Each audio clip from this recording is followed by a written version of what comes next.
So Dinesh, Mangesh, and Ramesh are three partners sharing profits and losses in the ratio 2 to 1. They decided to dissolve the firm on 31st March 2018 when their positions was as under. अभी कैसा होता है insolvency का question हमें अ, से direct पता नहीं चलता कि सिंगल पार्टनर इंसॉल्वेंट है या ऑल पार्टनर इंसॉल्वेंट है। जब पूरे क्वेश्चन को ध्यान से पढ़ोगे तो ही पता चलेगा। तो एक प्रैक्टिस क्या रखनी है कि एक ओवरव्यू रखना है हमें क्वेश्चन का। उसके बाद ही डिसाइड करना है कि कौन से टाइप का क्वेश्चन यहाँ पे आ रहा है। जैसे भी यहाँ पर हम इतना जब क्वेश्चन देखने जा रहे थे तो पता नहीं चला, पर जब हमने थर्ड एडजस्टमेंट को ध्यान से देखा उसमें यहाँ पे मेंशन किया था कि ऑल पार्टनर्स आर इंसॉल्वेंट, तो यहाँ पे वो चीजें बदल जाती है। हाँ। ओके। यस। तो लेजर बनाना है, अगर हम देखें तो कैपिटल तो हमारा ओपनिंग है, हाँ। फिर क्रेडिटर्स और बिल पेएबल भी ओपनिंग जाएगा क्योंकि इसका लेजर बनेगा। लाइबिलिटीज। यस। फिर और ये तीनों हमारे रियलाइजेशन डेबिट साइड और बैंक डेबिट हमारा side, opening balance. Opening balance. Firm was dissolved on the above date in following result of realization: asset realized, building 40, computer 30, debtors 10। 30, 10। Total करेंगे तो 80,000 आता है। हम्म। पैसा आया cash bank debit, realisation credit. Credit. Realisation expenses, expenses मतलब पैसा गया cash bank credit realisation debit. Debit. All partners are insolvent. The following amount recovered from Dinesh and Mangesh. Amount recovered मतलब capital brought by partner, it is cash bank to partner capital, ठीक है। Hmm. And then they said prepare necessary ledger account, तो will prepare necessary ledger account.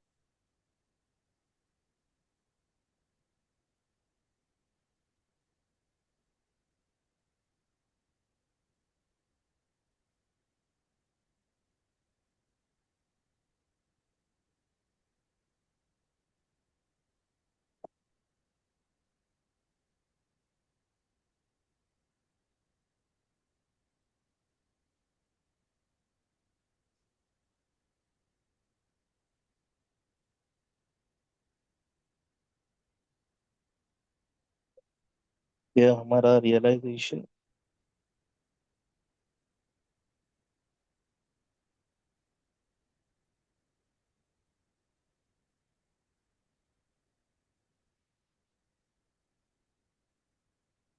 This is for bank.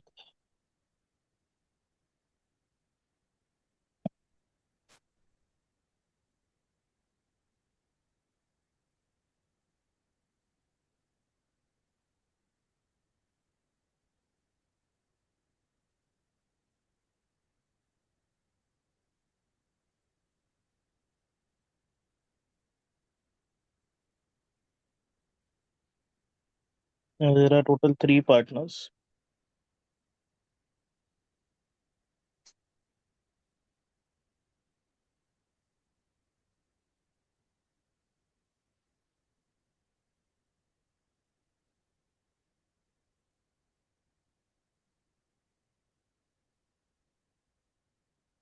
Partners capital account और दिनेश मंगेश रमेश। दिनेश मंगेश रमेश। दिनेश मंगेश रमेश। फिर हमारे दो liabilities है, तो we have to prepare two ledger accounts for them.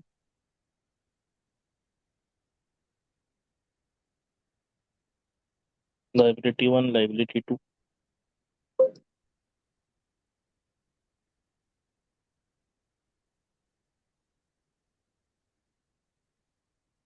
and then we'll have our deficiency account.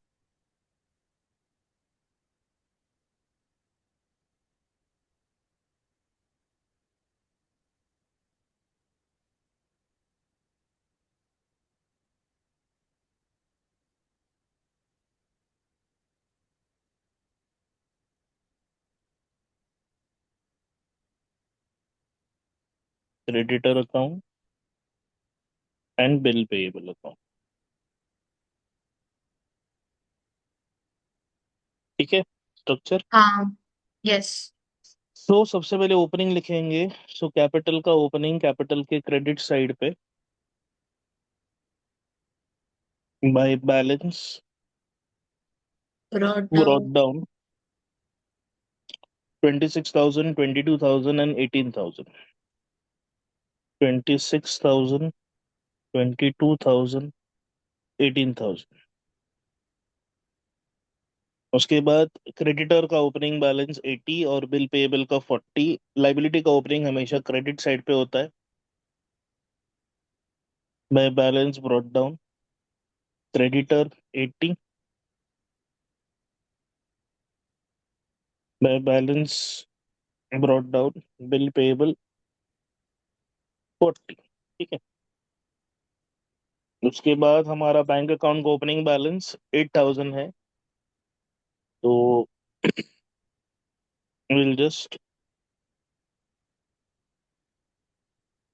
Bank account to balance brought down 8,000। Clear.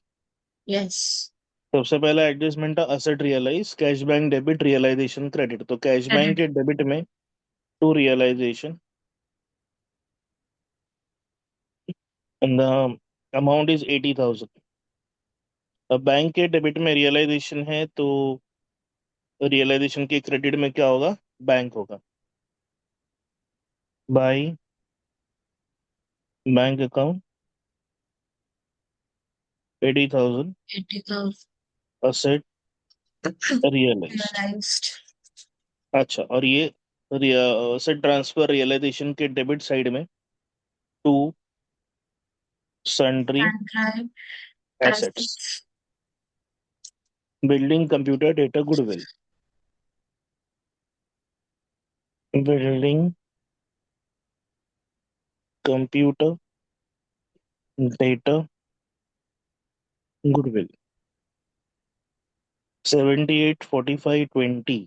78,000, 45,000, 20,000 and 35,000 for goodwill. It is 1,80 to 1,78,000। Okay, yes. ठीक है। फिर second adjustment था realisation expenses cash bank credit realisation debit. तो cash bank के credit में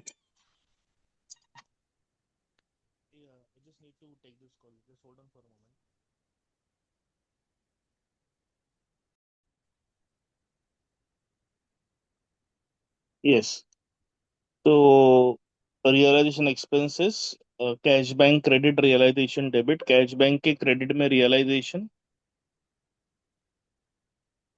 bye realisation account ₹2,000 और realisation के debit में bank ₹2,000। These are for realisation expenses. Expenses. Clear. Yes. और थर्ड में उसने बोला इंसॉल्वेंट हो गए और दिनेश भाई 2,000 लेके आ गए और मंगेश भाई 2,000 लेके आ गए। तो ये था capital brought by partner cash bank to partner capital, ऐसा जर्नल एंट्री होता है। और हम लेजर की भाषा में देखें तो कैश बैंक डेबिट हो गया और कैपिटल जो है वो क्रेडिट हो गया। ठीक है। हम्म। तो कैश बैंक के डेबिट में पार्टनर आएगा। So to Dinesh capital 2,000 to Mangesh capital 2,000। ठीक है। यस। अब बैंक के डेबिट में दिनेश, तो दिनेश के क्रेडिट में बैंक। तो बाई बैंक अकाउंट दिनेश के खाते में 2,000 और मंगेश के खाते में भी 2,000। क्लियर है। 2000। यस। सब कुछ लिख के हो गया। अभी हमें आना है हमारा third part, section 3 part 1, realisation का बैलेंस पार्टनर कैपिटल में ट्रांसफर करेंगे। तो रियलाइजेशन अकाउंट के ऊपर फोकस करेंगे अभी। अभी क्लियर कट है ना कि डेबिट साइड बैलेंस बढ़ा है यहाँ पर। यहाँ पे है वन हाँ। लैख एट्टी 1,80,000 -80 करेंगे, 1 लाख आया। Bye partners capital account, Dinesh, Mangesh and Ramesh. अब इनका जो शेयरिंग रेशियो था वो है 2:1। तो 1 लाख डिवाइड बाई 5 करेंगे तो 20,000 आएगा। Yes. 20,000, forty forty thousand thousand 40,000। 40,000। ठीक है। अभी क्रेडिट से डेबिट पे आएंगे ना ये लोग। हाँ। टू रियलाइजेशन, ये है हमारा लॉस, 40,000, 40,000, 20,000। क्लियर। यस। अभी हमें क्लोज करना है पार्टनर्स कैपिटल अकाउंट। अब रमेश का देखेंगे तो डेबिट साइड 20,000, 20,000 बैलेंस आया क्रेडिट साइड पे टू हाँ। थाउजेंड का। यहाँ पे लिखा हमने बाय डेफिशिएंसी। सेम लाइंस पे मंगेश डेबिट 40,000, 40,000, 40 -24, 16,000। इधर भी आया डेफिशिएंसी अकाउंट। हाँ। और ये भी 40,000, 40,000, 40 -28 इज 12,000। क्लियर। यस। अब ये सब क्रेडिट में है बराबर। हाँ। तो ये डेफिशिएंसी के डेबिट में जाएंगे। So to Dinesh capital, to Mangesh capital, to Ramesh capital. Clear. Yes. Dinesh capital 12, Mangesh capital 16, Ramesh capital 2। 12,000, 16,000, 2,000। Okay. 20। Yes. यहाँ पर हमने ये फर्स्ट वाला पार्ट कंप्लीट कर लिया। हम्म। अब आया सेकंड पार्ट। सेकंड पार्ट में हमें अवेलेबल कैश चाहिए। तो उसके लिए क्या करना है, उसके लिए एक छोटा सा वर्किंग नोट हमें बनाना पड़ेगा।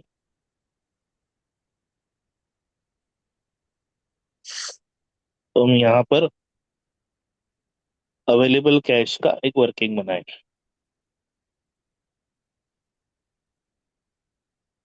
Available cash,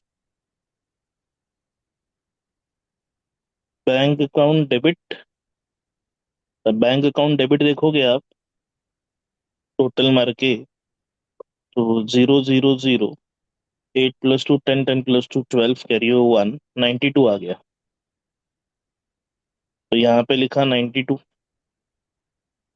minus bank account credit. इसमें तो एक ही आइटम है, 2,000। तो अवेलेबल कैश जो है वो कितना है, 90,000। ठीक है। हाँ। अब इस 90,000 को मुझे क्रेडिटर्स और बिल पेएबल्स में बांटना है। समझ गए। अभी क्रेडिटर्स देखो कितने हैं, 80,000। और बिल पेबल कितने हैं, 40,000। ओके। तो 80,000 और 40,000 का अगर आप रेशियो निकालोगे तो 0, 0 निकाल दो, 8:4 आता है। फर्दर करोगे तो 4 1 जा 4 एंड 4 2 जा 8। तो व्हाट इज द रेशियो, 2:1। 1। ये समझ गए 2:1 कैसे आया। हाँ। बेसिकली रेशियो निकाला, ratio 80,000 is to 40,000. 40,000 8 is to 4, 2 is to to 1. 1. तो इस रेशियो में अगर देखें तो इसको मिलेगा 60,000, इसको मिलेगा 30,000. Is that clear? Yes.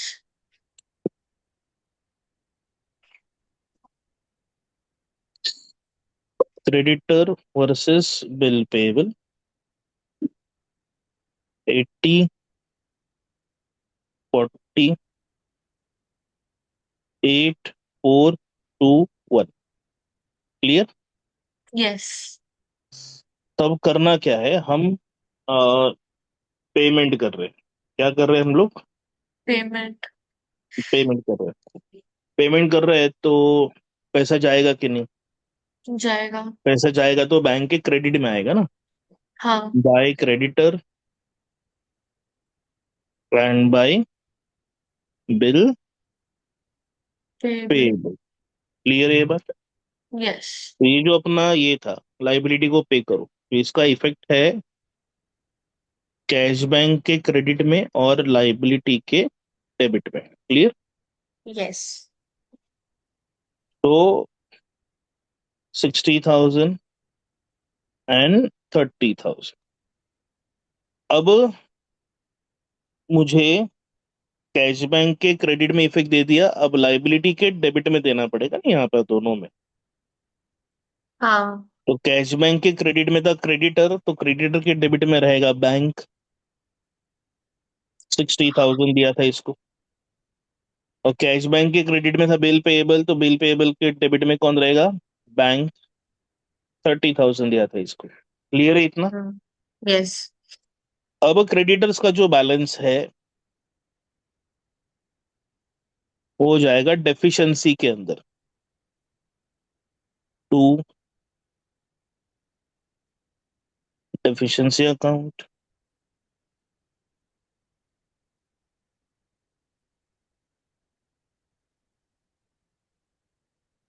To deficiency account. अभी क्लियर? हाँ. और डेबिट से क्रेडिट में जाएगा ना दोनों का दोनों. Yes. ठीक है. तो by creditor account 20,000, by bill payable account 10,000.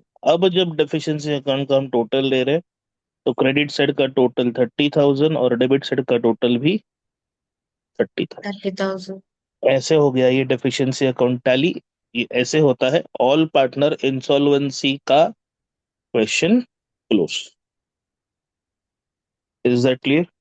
Yes. तो ये जो है ये उसका तीसरा आउटलुक रहेगा. तो डिसोल्यूशन में टोटल ऐसे तीन अपने पास है. एक सिंपल डिसोल्यूशन, एक सिंगल पार्टनर डिसोल्यूशन और ये all partner dissolution. Partner. Yes.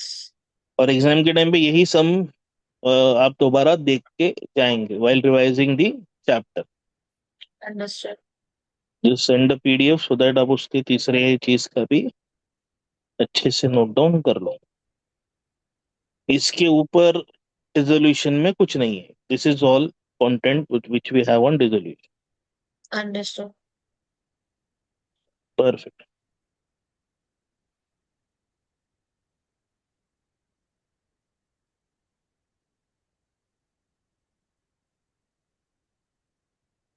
Now we'll go for a new chapter. Yes.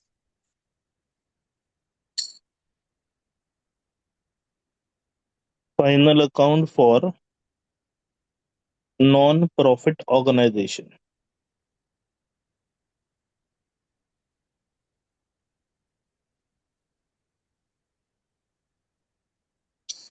तो नाम सुना है नॉन प्रॉफिट ऑर्गेनाइजेशन का? हाँ.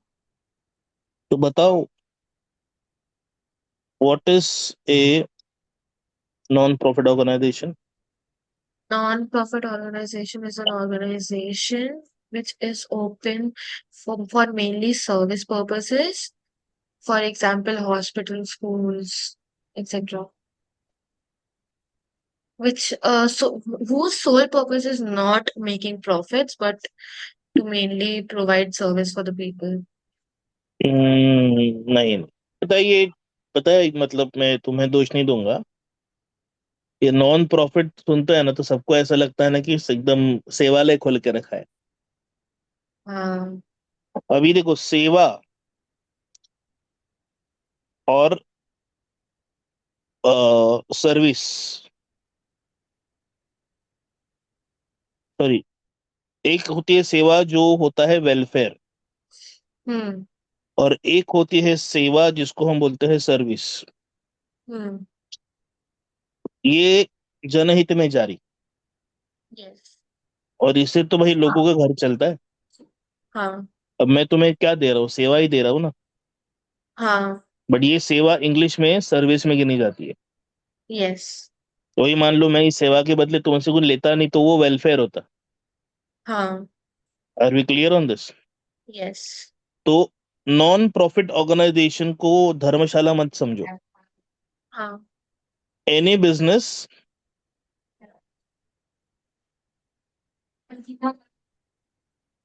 Providing services in return of consideration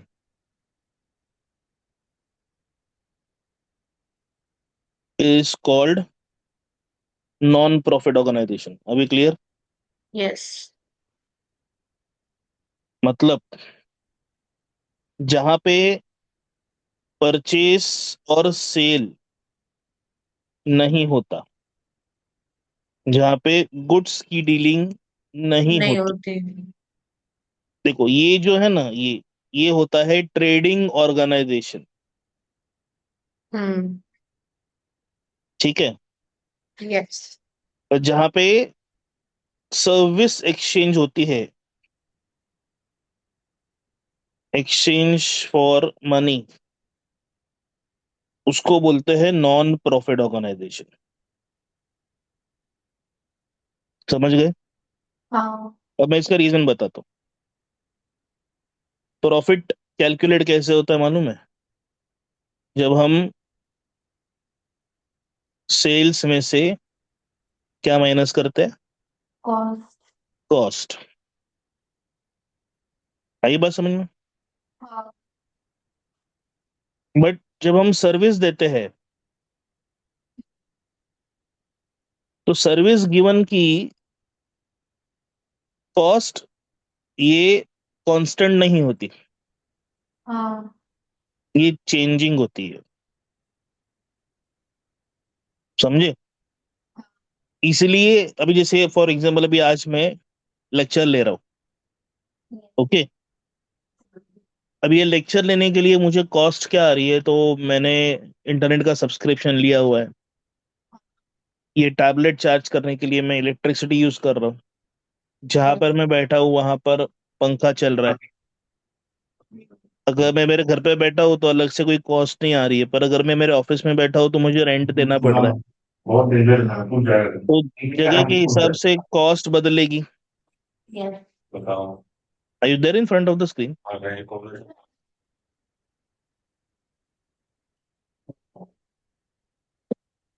hello. Yes, I am in front of the screen. हाँ, तो जगह के हिसाब से कॉस्ट बदलेगी ना। हाँ। प्रोडक्ट की कॉस्ट हमेशा सेम रहती है, पर सर्विस की कॉस्ट अलग अलग होती है। लाइक फॉर एग्जांपल मान लो अभी ऑफलाइन ट्यूशन अगर होती हम्म। और मुझे ट्रैवल करना पड़ता तुम्हारे घर तक, तो तुम्हारे घर तक की कॉस्ट अलग हो जाती है मेरे लिए। यस। ऑनलाइन ट्यूशन के लिए मेरी ट्रैवलिंग कॉस्ट बच जाती है। हाँ।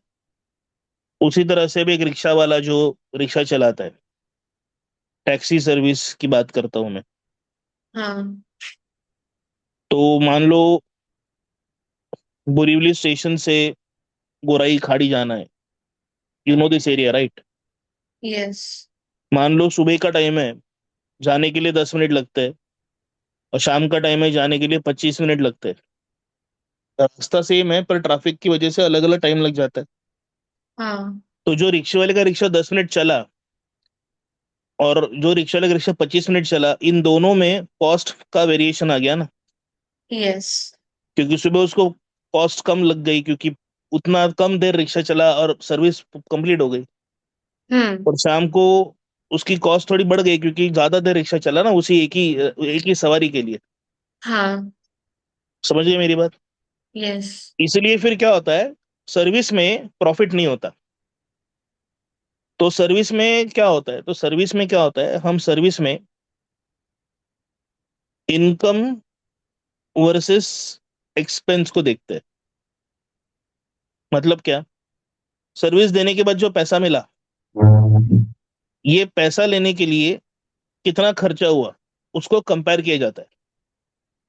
और अगर इनकम एक्सपेंसेस ज्यादा है तो उसको हम सरप्लस बोलते हैं। और वही अगर एक्सपेंस इनकम से ज्यादा हो गया तो उसको डेफिसिट बोलेंगे। Is that clear? यस। तो ये फर्क है एक प्रॉफिट ऑर्गेनाइजेशन में और नॉन प्रॉफिट में। इन शॉर्ट, जो चीजें, जो फिजिकल वस्तु बेच रहे हैं वो ट्रेडर है, वो प्रॉफिट कमाते हैं। पर जो सर्विस दे रहे हैं, वो सर्विस प्रोवाइडर है, वो सरप्लस या डेफिसिट कमाते हैं। Okay. As a teacher, as a coaching industry, as salon वाले, इवन हमारा इलेक्ट्रिसिटी का वाला, या हमारा केबल वाला, हमारा क्या बोलते हैं, धोबी वाला, लॉन्ड्री वाला, इस्त्री वाला, ये सब सर्विस देते हैं ना हमें। हाँ। तो एक शर्ट इस्त्री करने का वो 10 रुपए ले रहा है तुमसे। हाँ। अब वो अ, आपके कॉलोनी में हर बिल्डिंग में जाके वो कपड़े लेके आता है, पर मान लो इसकी दुकान यहाँ पर है, तुम्हारी बिल्डिंग यहाँ पर है, और ऐसे 10 बिल्डिंग वो ला रहा है। तो यहाँ से यहाँ पे आने की उसकी बाइक की पेट्रोल की कॉस्ट और यहाँ से यहाँ जाने की कॉस्ट अलग अलग है ना। हाँ। फिर भी वो पूरा एरिया कवर करता है। यस। तो सर्विस सेम ही है, बट एक सर्विस देने के लिए जब हम अलग अलग इंसानों को सर्विस देते हैं तो हो सकता है उसकी कॉस्ट अलग अलग हो जावे। हम्म। इसलिए फिर हम सीधा एंड टू एंड कंपेयर करते हैं कि टोटल इनकम कितना आया और टोटल खर्चा कितना हुआ।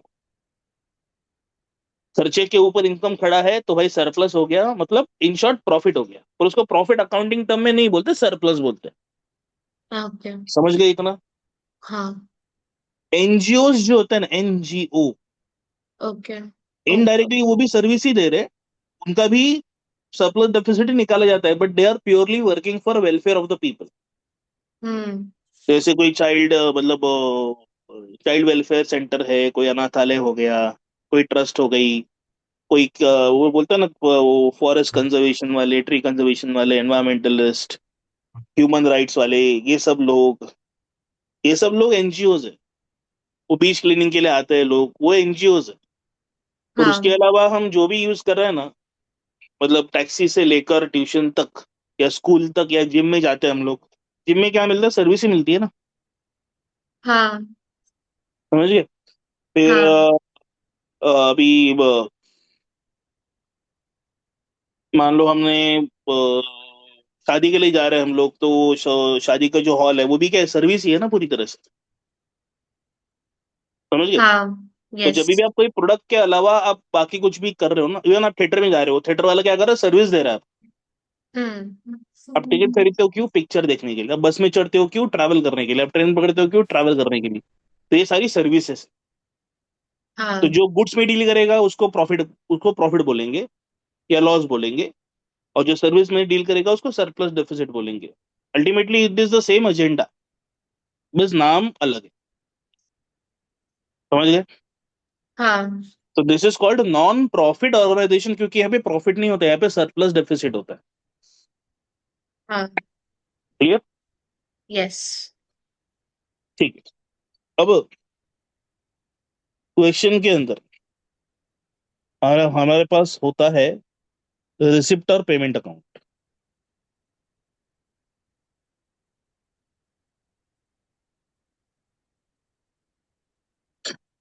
मतलब इन शॉर्ट हमारे पास होती है कैश बुक। क्लियर? यस। यहाँ पे कैश बुक क्यों होती है, यहाँ पे ट्रायल बैलेंस क्यों नहीं होता? क्योंकि यहाँ पर purchase account, sale account, debtor account, creditor account, bill receivable, bill payable, ऐसा कुछ नहीं होता, क्योंकि ये सिर्फ कैश में डील करते हैं। सर्विस को कभी क्रेडिट में डील किया ही नहीं जा सकता। हाँ। अब मान लो 1 लाख का माल तूने उठाया, तूने बोला 10 दिन में पैसा देता हूँ, 10 दिन में तूने पैसा नहीं दिया, तो मैं तेरे पास आके वो माल लेके चले आऊंगा। हाँ और सर्विस दे दी मैंने, मान लो मैंने पढ़ा लिया, तुमने बोला भाई अगले महीने में फीस देती हूँ, हाँ। कोई बात नहीं, पर अगले महीने अगर फीस नहीं दिया तो मैं क्या लूँ तुमसे, है कि नहीं? यस। मैं दिया हुआ नॉलेज या दी हुई सर्विस तो वापस नहीं ला सकता। हम्म। अब जैसे मान लो सब्जी वाला है, तो सब्जी वाले के पास 10-12 रुपए रहेगा ना, कुछ नहीं बोलता, वो सब्जी वाले को मालूम है अगली बार आएंगे सब्जी लेने की, तब तब कर लेंगे। पर अब रिक्शा से हाँ आए मान लो घर के नीचे, और रिक्शा वाले के पास छुट्टे नहीं है, हाँ। तब तो बड़ी टेंशन होती है हमें, क्योंकि ये रिक्शा वाला तो है थर्ड पार्टी, उसने तो अपने को सर्विस दे दी। यस। बैठने के वेले ना वो बोला, ना मैंने पूछा कि भाई यूपीआई लेते हो नहीं लेते हो, अभी क्या करे, मम्मी को फोन करके बोलते भाई आ जाओ भाई पैसे लेके नीचे, छुट्टे का प्रॉब्लम हो गया। हाँ। क्योंकि सर्विस को अंडू नहीं कर सकते ना हम लोग, once it is yes. Completed it is completed, you have to pay. You have to pay. इसलिए फिर सर एनपीओ में क्या होता है, डीलिंग पूरा कैश में होता है। ओके। तो डीलिंग अगर कैश में होता है तो इनकी मेन बुक क्या है, रिसिप्ट एंड पेमेंट बुक, मतलब कैश बुक। तो ओके। क्वेश्चन में हमारे पास होगी रिसिप्ट एंड पेमेंट बुक। ठीक है। और एज अ सॉल्यूशन हमें बनाना होगा income and expenditure account, come an experience. और हमें बनानी होगी balance sheet. Is that clear? Yes. अभी ट्वेल्थ के सिलेबस में जो एनपीओस के लिए क्वेश्चंस आते हैं वो या तो डॉक्टर्स के होते हैं, या तो स्कूल्स के होते हैं, या तो ट्रस्ट के होते हैं, या तो क्लब्स एनजीओ। के होते हैं। नहीं, एनजीओ नहीं, क्लब्स के होते, क्लब मतलब स्पोर्ट्स क्लब्स एंड ऑल। ठीक है, तो अभी यहाँ पर है ना, आपको कुछ चीजें हैं। अभी कैसा 11 से लेकर अब तक, अभी फीस ये वर्ड आया तो हम लोग एक्सपेंस बोल रहे थे, यस। पर अभी डॉक्टर और स्कूल्स और क्लब्स ये लोग तो फी लेते हैं सामने से। हाँ। ट्रस्ट की मेंबरशिप फी होती है। हम्म। तो कुछ चीजों को हमें समझना होगा कि जैसे भी डॉक्टर की बात करेंगे तो विजिट फी, टीचर की बात करेंगे तो tuition fee, tuition fee. Club की बात करेंगे तो मेंबरशिप फी, फिर अपना ये डिज्नी हॉटस्टार नेटफ्लिक्स इसका सब्सक्रिप्शन होता है, हम्म। सब्सक्रिप्शन ये भी। तो ये सारे के सारे एनपीओ के लिए इनकम होती है। Is that clear? यस। अब इसका डिस्क्लोजर देने के लिए मैं एक बहुत ही सिंपल चीज बताऊंगा कि हमारे पास क्वेश्चन में रिसिप्ट है और पेमेंट है। हाँ। तो इसमें हम तीन भागों में चीजों को डालेंगे, receipt will be divided into O I L and payment into O E E. मतलब क्या, रिसिप्ट साइड की चीजें या तो ओपनिंग असेट होंगी, या तो इनकम होंगी, या तो लाइबिलिटी होंगी। और पेमेंट साइड में या तो it is an opening liability, या तो इट इज एन एक्सपेंडिचर, या तो इट इज एन एसेट। इसके अलावा कुछ नहीं हो सकता। ओके। तो receipt and payment, receipt side oil, O I L, payment side O E A, opening asset income liability, opening liability expense and asset. ठीक है, अभी इसमें एक यस। डिस्क्लोजर है, कई बार हमारे पास है ना पिछले ईयर की वगैरह चीजें दी रहेंगी, तो उसमें भी मैं बताता हूँ। Opening is related to last year, income is related to current year, and liability is related to the next year. Same, opening is related to last year, expense is related to current year, and asset is related to the next year। ये carry forward होता है ना, इसलिए। हाँ। तो अभी इतना, ये जो लिखा है मैंने इसको जरा फटफट नोटबुक में लिखो। यस।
क्या कहा?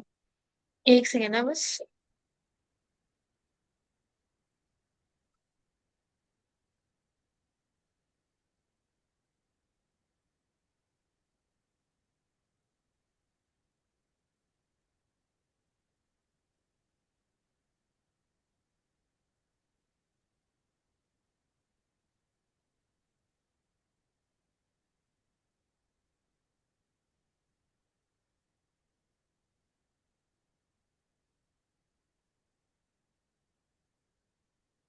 लिख लिया। हाँ, जस्ट एक ओवरव्यू देख रहे हैं हम लोग खाली। हम्म,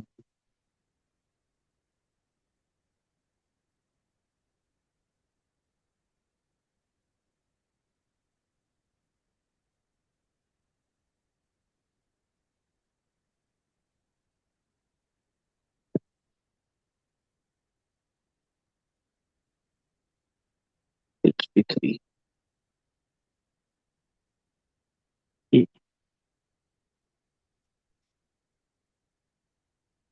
अभी ये देखो,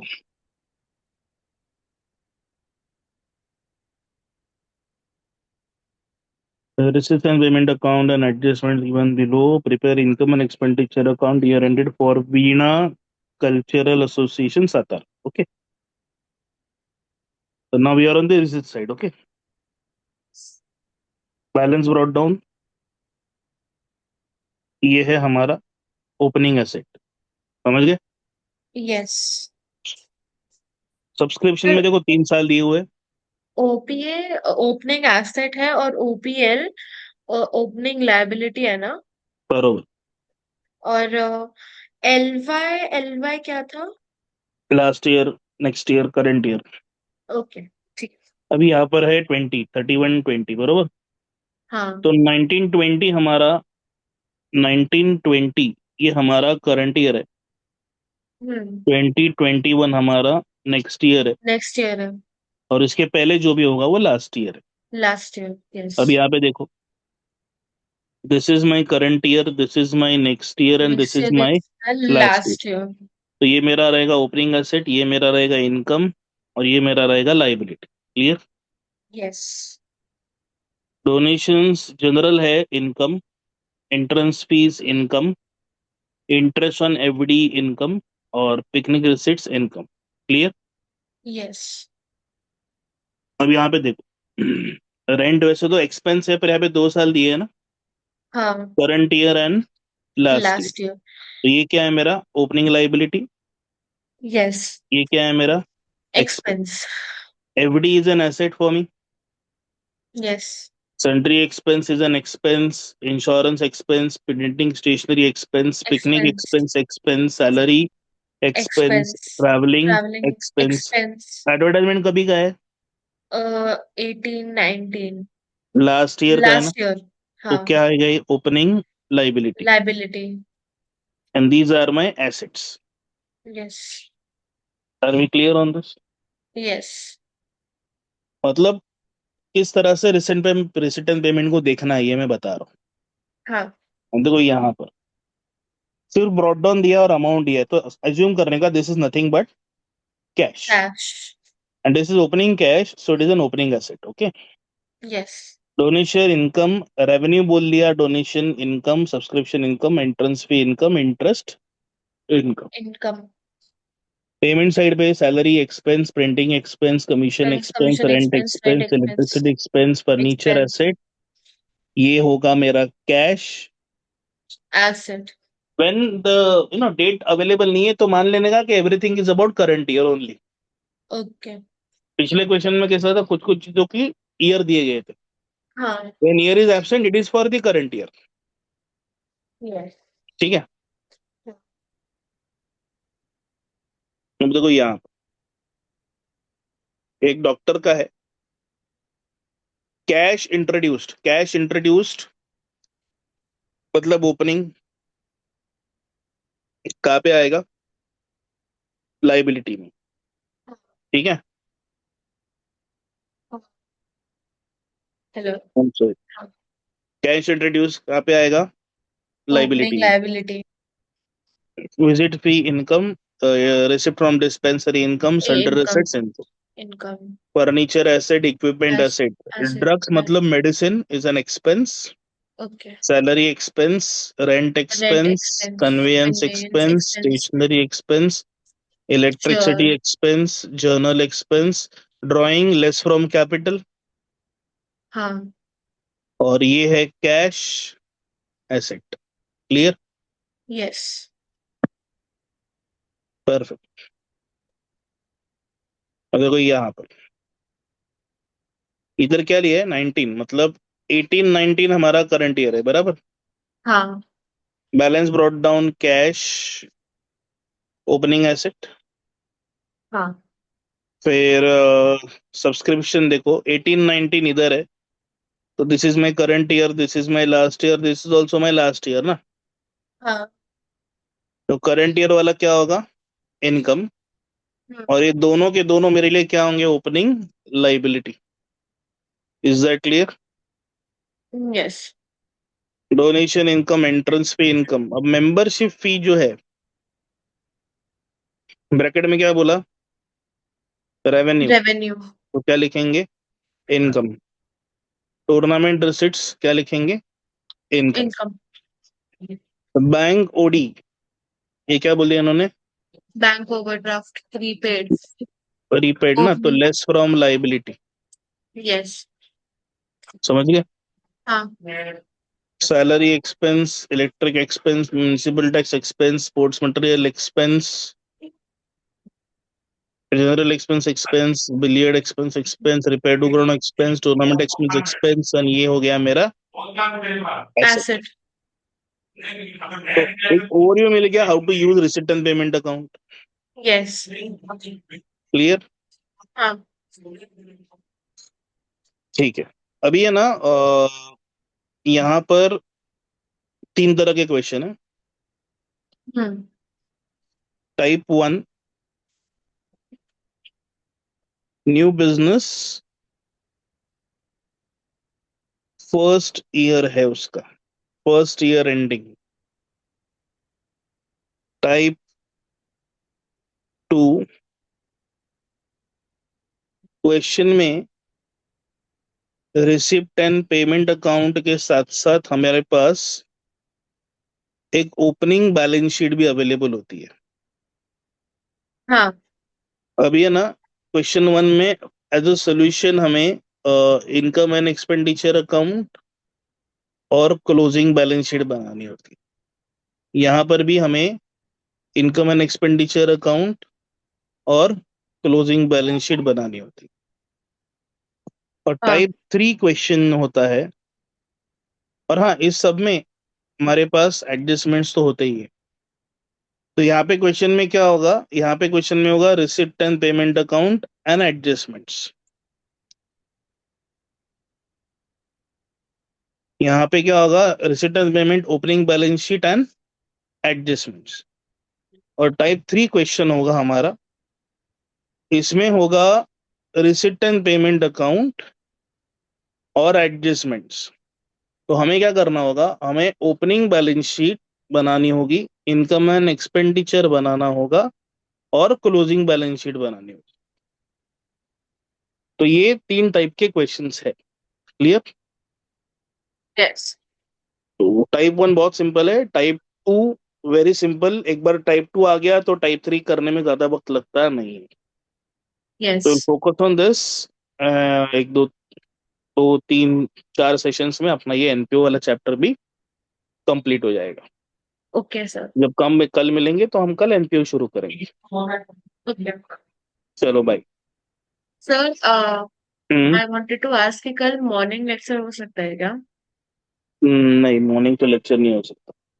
क्योंकि सर क्या हुआ? कल एक्चुअली मेरा बर्थडे है और मेरा कॉलेज है, तो इसलिए फिर मुझे फिर वो पूरा दिन मैं नहीं कर पाऊंगी, इसलिए फिर मैं मॉर्निंग होता था, लाइक आफ्टरनून में लाइक 1 o'clock तक भी हो तो भी चलेगा.